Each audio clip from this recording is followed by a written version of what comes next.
people who've been stubborn in their childhood, because it means that we can disrupt things together. But people who are not so versatile can be rigid in terms of change. Back to our conversation on generations.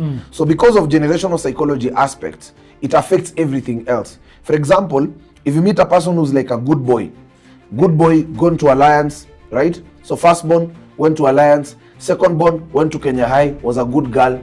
So the thirdborn can be forced into it. So in the process, the thirdborn will go to a national school, go to campus, but at some point, in the process of now finding the identity, rebellion can kick in because the identity has been enclosed. I believe personally, the most intelligent people are in mental hospitals. The people who are supposed to be most powerful in this country in prisons. But because either their personality was enclosed from childhood, by the time it came out in a way that was not the best. Because it was enclosed for too long. That's why you realize that it's good to allow children to do certain things. For example, there's another research that was done. Someone did a whole research about playing, how playgrounds influence the identity of children. And they came up with this conclusion that one of the reasons why most innovations happen in the past than modern day innovations is because in the past people used to play naturally. They had huge playing grounds. They did not actually have playing grounds. They had a whole field. That allowed their mind to be creative. There were no gated communities as much. So people would go up to the neighbor. You could go and play 3 kilometers away from your home, and your parent is not worried because there are no thieves who are stealing children. People are not being kidnapped. Now that also influenced their curiosity. But because nowadays you find that there's a gated community, a child is just playing on a small piece of grass like this room. That's their playing ground, and they're only playing football, and they're playing with their sister. They are not interacting with people who have a different personality. Children have not learned how to defend themselves. It also now has an impression and an impact in terms of their larger aspect of their identity. And also the parent is only going to work and coming back home and maybe going to church. And not so many parents might be going to religious or social spaces, right? By the time they also come back home, they have a lean perspective of how the world looks like. They also pass it to their children. So imagine this case scenario. A child is only playing with their sister or their brother, and maybe, worst case scenario, their neighbor, maybe 2 houses away. And then at the same time, they're only going to school and coming back. In school, they're also not versatile because there's no much time in terms of playing, because everyone is enclosed, everyone is guarded. And you find that because of the insecurity that is happening, even in terms of the church spaces, the children do not have an authentic aspect of interaction. What does it do? It begins to affect their communication in future and how they present themselves. That's why people in interview rooms talk the same way. When you go in an interview room, people sit the same way, they talk the same way, they answer questions the same way. It's like everyone has been programmed. Why? Because it's connected to their childhood and their orientation. Also, parents learn how to parent from another parent. These other parents learn to parent from another parent. Let me tell you a story about fish. A 6-year-old girl asked her mother, who was in her 20s, 27, Mom, why do we break the tail of a fish? The mother said, well, I don't know, let's ask my mother. The mother is 42. So they asked the mother, why do we break the tail of a fish? The mother says, well, I don't also know. I got you when I was very young. So I did not also spend a lot of time with my mother to ask her some of these questions. So this mother is 42. The mother is in her 60s. So she asked the mother, by the way, my daughter asked me why we break the tail of a fish. The mother who is in her 60s does not know. Says, let me ask my mother. Mother is in her 90s. Mom, why do we break the tail of a fish? She doesn't know. So they ask the oldest woman in the village, and then she says, oh, during past times, we used to cook with a pot. So you have to break the tail of a fish for the fish to fit in. But now, 100 years later, they are still breaking the tail of a fish. What I'm trying to say is that there are things that worked in the past because of the orientation of the times. The orientation in terms of education, in terms of culture, in terms of perspectives. But if parents keep on using a generic method of parenting, there is a likelihood that there are certain levels of identity that might not be unlocked. That's why in Kenya, we don't produce kids who are very good footballers. Apart from the systemic issues, many parents have not been oriented to raise a child who is a good footballer. So we create a structure for a child who is a doctor. For a child, the structure that worked for a child who is a doctor, we put it for a child who is a footballer. Because a child who is a footballer, you can't expect them to come home at 6. Because if they are to play football and play very well, most of the time you'll find that sometimes they can play in the evening. For example, you might also realize that even the education system, how it's created, the PE lessons used to be once a week. So a child who is a footballer is already disadvantaged. So the education system has disadvantaged them. At home, the toys that they are bought for Every person assumes that all children like cars, but it's a lie. There are boys who don't love cars. It's also assumed that every boy loves football, but not every boy loves football. There are kids who maybe what they like is more of research. There are kids who are artistic. So you realize that there is a certain caliber of people you've not been able to produce in Africa and in Kenya, specifically, not because we lack the talent, but because of the parenting structure and the parenting model has hindered a lot. Show me a podcast for children in Kenya. A child who is running a proper podcast. It's not there. Why? Because the children who are supposed to be talking, they are called noisemakers, they are beaten. So they cannot be podcasters. You understand? The children who are supposed to be MCs cannot be MCs. So there is a structure that we've created deliberately to kill certain gifts without our knowledge. You know, people think that the only thing that is killing people is drugs, alcohol, and sexual immorality. But in my opinion, parenting is one of the greatest weapons that has killed many destinies. And in a very silent and a very soft way. Because, you know, it's not negative things that only kill people. Sometimes it's the lack of doing great things that can also kill people. The lack of doing great things, by this I mean, sometimes the method of discipline that is administered in children can kill their confidence, can kill their identity without your knowledge. So while you think that hurting a child is only beating them up to the point they bleed, sometimes you can hurt a child and they bleed in terms of their heart, and you'll not see blood coming and oozing out of them, but at the same time their identity has been affected on a bigger scale. That's why you're talking about your childhood is you. Yeah. That your first 13 years in your life, they form you as a person. Whether you know it or you don't. The first 13 years, that's why psychologists call it the formative years, the formative stages. It takes a lot to unlearn. That's why even the Bible, Psalms 11:3 says, if the foundations are shaken, what will the righteous do? By these, childhood is your foundational aspect. How you're treated. I'm convinced there are people who are not even as great, but they had a great childhood. That's why they are great. And you might find there are people who are great, but they had a childhood that was shaky. So they ended up not being great. Not because they were not great, but because the childhood was shaky. And so it ended up affecting and disrupting the kind of greatness that they carry. Yeah. Your childhood, how was it like? It was both extremes. My dad was a police officer, my mom was a teacher.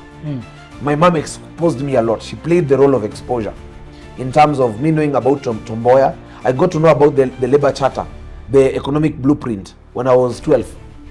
You know, my mom would carry history notes back at home. She would talk about Oginga Odinga. She would talk about the Kapenguria 6. I knew about the Devon Shah White Paper of 1923. I knew a lot of perspectives about Africa. I knew about the politics of Nelson Mandela in terms of African National Congress, what they were doing in South Africa. I knew a lot of perspectives. My dad toughened me. Part of the personality that I have, the boldness and the audacity, came from my father. Because out of him being a police officer, he was very outspoken. He would tell you things as they are. Also, we would work a lot together. How thieves will know whether my dad is around or not is when our road, you see the road leading to our home, if it is clean, my dad is around. If it's not clean, he's not around. What do you mean by clean? It is so if my dad is around, litter will not be thrown around. He will slash and ensure that he has picked up the garbage. And I'm the one who will do the job with him. So you realize that it also planted a perspective in me. Why am I cleaning somewhere where I did not litter? But it planted perception in terms of leadership and visionary thinking, social responsibility. That to the level where today now I'm running the community-based organization, the perspective came in childhood. That I don't have to clean a place because I'm the one who messed it up. I have to clean the messes of another generation, even if I was not there. That's why I'm passionate about children. I'm passionate about the future because I was picking garbage that I did not throw. But there's another child who was told, you don't pick garbage where you did not throw it. So I can say my dad played a very powerful role in terms of inculcating values of social responsibility, values of also me and the quote unquote the houseboy used to sleep in the same place. So I also got to know that employees are the same as I am. That's why today I don't eat special food from what my team eats. We go in the same car. I share clothes even with some of my team members. If you don't have a shirt, I'll give you my shirt. Today it has planted the perception in terms of leadership. At 19, I was living with 17 people in my house. You give a shirt, you take it back. When you give it, do you take it back? No. I just bless you. So there are perspectives that were planted. Me living with many people, working with many people. Today in your studio, how many people today come with? 8. There is a part of me, I am a fan of Liverpool. Just because of one thing, we don't walk alone. So, Liverpool, yeah? Yes, Liverpool. Did you congratulate Arsenal, by the way? It is good. They did well. I'm not a fan of football, but I just love Liverpool. I don't even know much about Liverpool. Oh, is that but I so? just love Liverpool because of that tag. We don't walk alone. Never walk alone. Never walk alone. So the fact that it is never walk alone, just because of that, that's why I'm a fan of Liverpool. Yeah. You see, so there are aspects that were planted early. That's why I've said, I don't advocate for this soft parenting, where a child is just affirmed every day, you're good, you'll go far, don't worry. A child does something and then you just tell them, you don't worry. This thing of therapy, don't beat a child. There's a level in which we are going towards a very dangerous zone, where we are going to lose a certain sense of values as a society. And also the aspect of single parents, it's another menace that is going to it's a time bomb. Especially the fact that boys are not becoming boys. What do you mean by that? Kenya currently is leading in terms of single mothers. Kenya is number 2. South Africa is number 1. Single mother? In Africa, yes. So that means a lot of boys are not going to be to have proper masculinity in as far as manhood is concerned. And you realize that you see, a mother can never father a son, and a father can never mother a daughter. It's just simple as that. And you realize that many boys are being fathered by mothers. So they are not going to be accurate men in terms of strength and in terms of masculinity, in terms of audacity. That's why you realize in today's society, men can commit suicide because of a girl has broken them. In the previous society, that could not have happened. But you realize today a boy can commit suicide because of that. Because you realize that the seed of fatherhood, the seed of strength is lacking in a serious case. That's why men cannot express themselves. Today in interview rooms, I've done interviews before in my company. One day we sent out a job opportunity, 46 people applied. Out of 46, 38 girls showed up. So 46 men and 38, only 8 men showed up. And out of the 8 men, only 5 would look at me in the eyes, maintain eye contact boldly. So only you realize, 5? Yes, only 5. So you realize... Wait, there were 38? 38. Out of 38 were girls? Yes. So that leaves how many boys? 8. And only 3 could look at you look at me in the face. You realize most of the time when they are speaking, they can't express themselves. So you have to tell them, look at me, talk to me. You have to now start wooing them. And that's why you realize now, there's a danger in the sense that many men are now going to look for women who are stronger to date them. Because they are not looking for a girlfriend anymore. It's like they're looking for a mother and they're looking for a father in a girl. So that's why you realize now, the rise of the alpha female woman will be a need that the society will be craving for. Strong women in terms of political leadership, strong women in terms of corporate companies. There's another research that was done by McKinsey. They released a document that right now corporate companies prefer to hire women more than men. Why? Because of the aggressive sense. In terms of the women are more aggressive, in terms of marketing, they take accountability. In boardrooms, they are more vocal, they contribute in ideas. Men will just agree. So that's another gap. Why are men agreeing? They are agreeing because they lack the audacity, the seed of audacity. Audacity is a seed. If you don't have it, you don't have it. You can nurture it partially, but there is a natural seed of audacity. You see the way people like Raila would show up and sow in themselves.